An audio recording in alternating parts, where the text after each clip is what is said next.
legal system o yung ng ibang bansa, ng ibang bansa kaysa sa atin. Hindi naman ako papayag sa ganyan kasi meron tayong saligang batas, sasabihin niya. Opo. No person shall be deprived of life, liberty, or property without due process of law. Bigla mong isasakay na naman sa kung anong nangyari. Sabi nga ni Sen. Aimee, Uulitin ba yan? uulitin mo na naman yun. Yes, ang sabi naman na wala pang issue, wala pang injured party, wala pang maski ano. Kaya dinismiss yung kay Bato. Yun ang intindi ko eh. Kasi premature eh. Wala Premature pa daw. namang, wala pa nahuli. Wala pa question yung nahuli. Oo. Wala pang maipakita yung ICC. Dapat may mahuli na halimbawa, may nahuling butiki halimbawa. Interdisciplinary conference Opo. on accountability, reform, and engagement. Okay. I care, ano? So, isa ako sa panelist, ano? Ako, si Congressman Erice, si Ma'am Malutikia, nandun din, si Professor Popoy de Vera, at saka yung isang parang din ng, ng political science sa UP. Okay, opo. Yan, pinagtatalunan ng ang paano natin mapapanagot ang mga tao sa mga katiwalian, mga ganyan. Paano ang transparency, accountability. Doon ko nakita yung pagkakataon na ilabas ko na yung minority report ng Blue Ribbon Committee. Kasi wala pa ako nakikitang report at baka ako magtagal bago makapagpasya yung buong Blue Ribbon. Opo. Kung paano nila tatapusin ang napakaraming problema na nasasangkot dyan sa flood control. Mabuti naman, nung mabasa ng mga kasama ko sa minority, 6 sa 9 Okay. ang pumirma. Kasama na nga itong bisita natin ngayong hapon. 6 sa kabuuan po ng Senado, ng Hindi, minority. siyam kami sa minority, di ba? Opo. So, 6 sa kanila, nakita nila siguro naman yung pinagsakitan natin. Nagagamit yung BICAM. Para ngayon lumobo yung original na mga ceilings na nandun sa NEP. At mula doon ay yung mga sari-saring proponents ay lilitaw na, makikipag-usap na kung kani-kanino sa mga opisyalis ng DPWH. Parang yung mga project ay kanilang matukoy, mapag-usapan kung paano nila gagawin ng mga projects na nauwi nga sa karumal-dumal na paglustay ng napakaraming pera ng ating bansa. Kasi dun sa isa sa nabanggit nyo dati, maugat natin at masolusyonan ang problema. Dun ba sa recommendation na yon o report na yun ng minority, nasolusyonan po yung sistema? Kung paano namin nakita yung mga tao, mga personalidad na binanggit ng mga resource persons namin, yung mga testigo na tinawag sa Blue Ribbon Committee, yung mga sinabi nilang mga pangalan, at hanggang dun sa dumating ang pagkakataon na pati nga yung DOJ ay nakialam. Pero meron dun paliwanag na may mga nabanggit na mga pangalan na hindi masyadong katanggap-tanggap ang pagkakabanggit ng pangalan sapagkat biglang merong intervention ang Department of Justice. Alam naman ninyo, yung panahon na yun na sinasabi ko, nung ilabas nila yung Yusek Bernardo, nung ilabas nila yung Alcantara, ilabas nila yung Bryce Hernandez, nandun palagi yung dating Secretary ng Department of Justice. Na hindi na namin masyadong malaman kung, teka muna, sino bang nag-iimbestiga rito? Yung Blue Ribbon Committee o yung Department of Justice? Bakit bigla niyang aalisin yung ibang tinatanong namin, dadalhin niya sa NBI, pagbalik niya, meron na kagad mga affidavit. Mga supplemental affidavit. Ay ngayon naman, yung chairman naman ng Blue Ribbon Committee, hindi naman kumikibo na parang akala mo, adjunct siya ng Blue Ribbon. Kapag tinatanong mo naman, doon nagkakaroon kami ng pag-aaway. At pagkatapos nun, makikipag-coordinate pa siya sa ICI. Teka muna nga ako. Ano bang arrangement dito? Ang aming pagkakaalam, sabi ko, ang Blue Ribbon Committee, ang tanging nalalaman niyang gawain ay investigation in aid of legislation. Yes. Wala sinasabi rito ka kung isasama yung investigasyon ng pulis o Opo. investigasyon ng NBI. Oho. Hindi ba? Yes po, oo. Ayun. So binabanggit namin doon sa minority report kung paano lahat ng pangalan ay nabanggit. At sang-ayon doon sa pagkakadinig namin doon sa mga tumestigo, ay nalagay ang mga pangalan doon na maaring maiugnay sa anumang mga nakita naming mga offenses, mga criminal offenses, nakatalatag din doon. Ayun, oho. At ano-ano yung mga panukalang batas na naisip namin na po pwedeng iinak ng Senado Opo. para sa ganun ay hindi maulit ang mga ganung pangyayari. Ayun, oho. So, kasi pero ang ibig ko sabihin, kung sa part ito ng minority group, pwede ba itong i-adapt ba ito? Iba pa report ng majority? Nasa majority yun. Kung halimbawa, kukopyahin niya yun lang bahagi nun, o kaya maaaring sabihin niya, hindi ka panipaniwala yan. Ito yung gagawa kami ng paniwalaan iba, nyo. no? O, bahala ang taong bayan ngayon na magdesisyon. Kasi mababasa niya eh. Oho. Doon sa pagkakalatag, alin ang mas dapat na halimbawa paniwalaan ng taong bayan? Oho. Yung minority report o yung majority report na gagawin nila? Kung magagawa pa nila. Ayun. At kung kailan nila matatapos. Dahil, paano nilang tatapusin? Napakarami ng pangyayari. Opo. Magmula nung ito'y matigil at pagkatapos buksan uli at tinigil uli. Oho. Kahapon, iba na yung Iba na po. pinag-usapan. Yung BIR Sabi na mo nga issue. kanina, napansin mo, umiba ng direksyon. Tuluyan na po talagang nag-iba. Pero dun po sa mga rekomendasyon, para hindi na maulit yung nangyari dun sa pagkasamantala ng pondo, may mababanggit ba kayo, Sen? Nangailan, meron kaming i-amend dapat yung Republic Act 3019. Na? Kasi may nakita kami ron. Yung tungkol dun sa, kasi doon, yung meron silang sinasabi, dapat alisin na yung good faith doon, ano? Pagkatapos, yung sa charter ng ombudsman, meron kaming sinasabi na dapat ay ayusin. Oho. Pati yung batas tungkol sa Philippine Contractors Accreditation Board. Pick up, opo. At meron pang dapat na registry ng mga heavy equipment. Yung mga gagamitin. Opo. At tapos sabi namin, tanggalin na yung kako yung opisina kung tawagin ay River Basin Yung sa ang tawag DNR, doon? opo. na nando sa DNR na wala namang gamit. Opo. Pagkatapos meron pa kaming False Claim Act na merong writ of quitam ang nakalagay doon. Ibig sabihin kahit na yung private sector ay pwedeng magdemanda. Okay. Kapag ka yung DOJ ay hindi gumalaw sa loob ng let's say 1 month. Opo. Nagkukumplain halimbawa yung isang private sector o isang pribadong individual. Ayaw gumalaw ang DOJ. Sa batas na yon, kapag yon ay nagawa natin, pwedeng sila na magdemanda. Okay. Halos 14 yun eh. Meron Yung mga rekomendasyon. panukalang batas na naiisip namin, nandun lahat doon sa minority report na yun. Pero meron din po bang rekomendasyon ng mga kakasuhan? Meron, nakalagay din doon. Meron din. Possible naman na pwedeng ito ay makasuhan. Nakalatag din ano-ano yung kaso na po pwedeng kaharapin itong mga ito. Pati yung personalidad na maaaring makasuhan sang-ayon doon sa pagkakaturo ng mga nandoon. Ayun. Pero hindi namin natukoy talaga kung sino talaga yung mga mastermind. Kasi hindi nga, Hindi pa tapos. Opo. kasi nga nung dumating si Saldico, hindi naman makauwi. Opo. So ito ang layo nito, maitama lang yung sistema, Sen. Hanggang doon lang naman ang Blue Ribbon. tama, Kasi ang Blue Ribbon in aid of legislation. Di ba?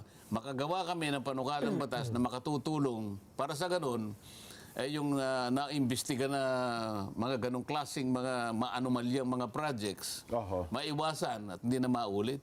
Ayun. So, dito ba, kasi gagawin pa itong batas, mahaba pang proseso. Meron ba itong kailangan na executive order na lang, utos na lang ng Pangulo ang pwedeng gawin siguro at hindi na daan sa batas, Sen, para mas mabilis lang na may tama yung sistema? Doon sa pag-abolish ng River Basin Control Office, pwede na siguro yun.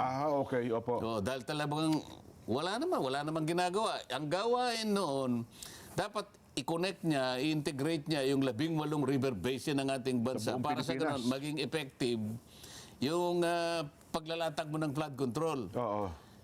naglatag ka ng flood control wala namang connection, hindi magkaka-connect. Paano dadaloy talaga yung, di ba? Pag nasunod po itong mga rekomendasyon, Sen, hindi na mauulit yung ghost flood control projects? Sa totoo lang, kung yung mga gawain sana ng DPWH sa pamagitan ng kanilang mga department order, Opo. isipin mo na lang, doon lamang sa quality assurance unit nila. Aha. Binasa ko yung mga, kung hindi ako nagkakamali, merong anim na department orders na kapag sinunod lang nila, hindi magkakaroon ng ghost project. Kasi yung kalidad, merong tumututok, may nagmo-monitor. Maliban pa doon, yung kanilang mga monitoring system. Opo. Kaso nga, sinasabi nila kasi, real time Ang totoo hindi, namamanipula. Kaya sabi namin, ito yung gagawin. Kasama na nga yung kadena, nandun na yun. Ayun. Ayun pala, at least masusolusyon na. Kasi mulat sa pulse, naalala yung pinag-uusapan natin, nagsimula tayo doon sa Napoles Cam at kung ano-ano, naulit yung palaki ng palaki. So ngayon, kung may tatama itong sistema, sa susunod, hindi na mangyayari ulit itong ganitong kalaki ng iskandalo. Dapat hindi na. Isipin mo si Napoles. Kailan ba yun? 2012 ba yung Napoles? Opo, parang gano'n 10 billion lang yun Naku, suklam ang tao ng mga panahon na yun, Oo, Sen. suklam na suklam talaga. Talagang nasusuka na yung tao ron pagkatapos, 2025, ganito yung nangyari. Di ba? Naging amateur si Napoles Barya pala yung nakuha ni Napoles. Mamaya pag-usapan pa natin mamaya pagka dumating na yung sinasabi ko sa iyo. Ha? Ngayon po, teka lang, sasalin ba kayo sa BICAM? Kasi si Jinggoy ata, wala Tapos Senador Bato de la Rosa, Baka hindi rin makaten. nandun din, pero wala din Nasa listahan lang. Pinapalitan ba, Sen, pag may hindi makakadalo? Depende sa minority leader namin kasi pag nag-usap-usap kung sino yung mapili niya na pupunta ron, kung okay lang naman siyang pumunta o may makakasama siya. Mamaya, tawagan natin yung ating bisita kung siya naman palagay ko kasama siya doon Ganun ho ba? Kasi meron akong napuna doon sa Nelson Sa listahan. Doon sa listahan. Pero sa part naman ng camera. Oo. Di ba? Sino ba Nabasa ko rin yun Oo, nandun yung mga... Parang 12 yata Opo, sila. 12. Sabi ko, meron akong 2 doon na nakita. Dapat kasi kako noong 2025, andun din sila na nangyari itong ito. Di ba? yung chairman ng kanilang minority doon si Nonoy Libanon, tahimik na tahimik ata sa usapin ngayon. Dapat kako, well anyway, Nelson, sige, baka meron ka pa dyan. Hindi, isa yata kinasuhan kanina Sino? Sa ombudsman.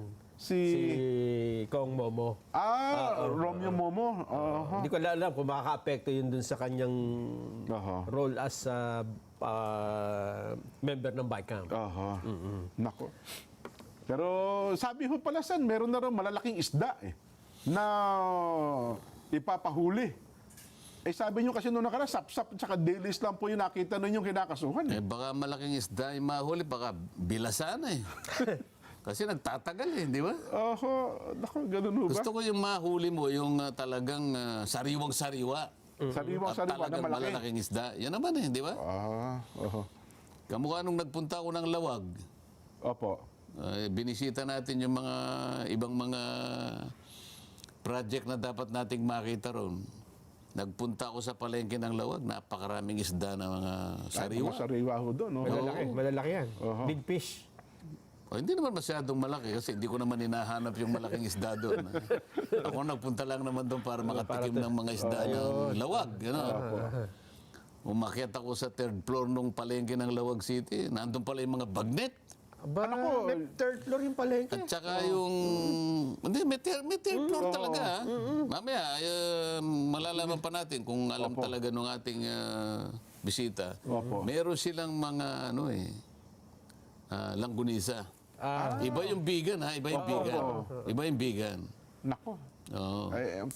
Para May sa dala ba kayo dyan, Sen? Ha? May dala kayong sample dyan?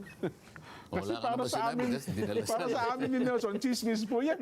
Hindi na, Oh, wala, hearsay. Hearsay. Teka Your lang, Honor. bago lang tayo mag-break, Sen, meron kayong pinuntahan na inaugurate doon sa may Cagayan. Mamaya na. Mamaya na. mamaya na rin. Oo, di, sige, sige. Discuss natin mamaya yan. Opo, kasi nagkakaroon ng pagkatalo-talo ngayon sa social media kung bakit daw kayo nandun samantalang, sige po, mamaya. Ito muna, meron tayong paalaala.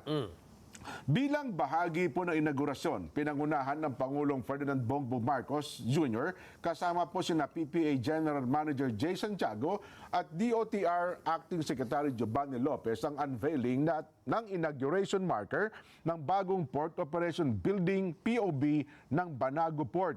Ngayon po ika-12 ng Disyembre, taong kasalukuyan. Matapos ang 22 o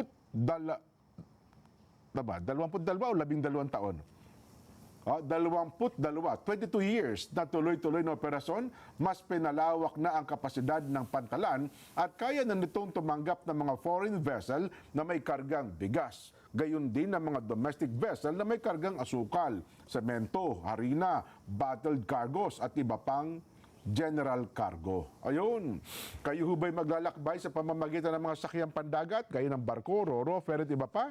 Panoorin po natin ito. Talaga eh. Opo. Oo, yan ang sinasabi ko sa iyo. Mga kababayan, Senador Amy Marcos. Nako. Pakilala ka, ma'am. Maraming salamat at magandang hapon. Talagang walang iwanan kay Senator Marcoleta. Parati kami magkasunod. Ano ba yan? Kami yung kadenang totoo. Swak na swak kami sa kadena.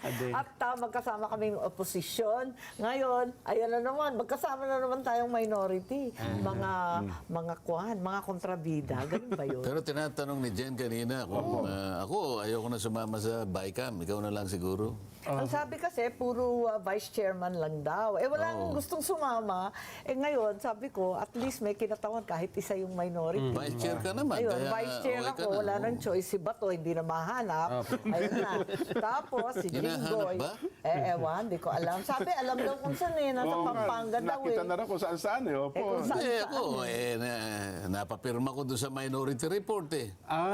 Ganun ba? Kaya nga eh. Sabi ko sa Anim kaming nakapirma. Nakapirma? Oo, nakapirma. Kasama pa si Senador Bato doon sa anim po? Sa pumirma? Opo. Oo, bigay mo nga sa akin yung aking... Kitab? Kitab? yung aking...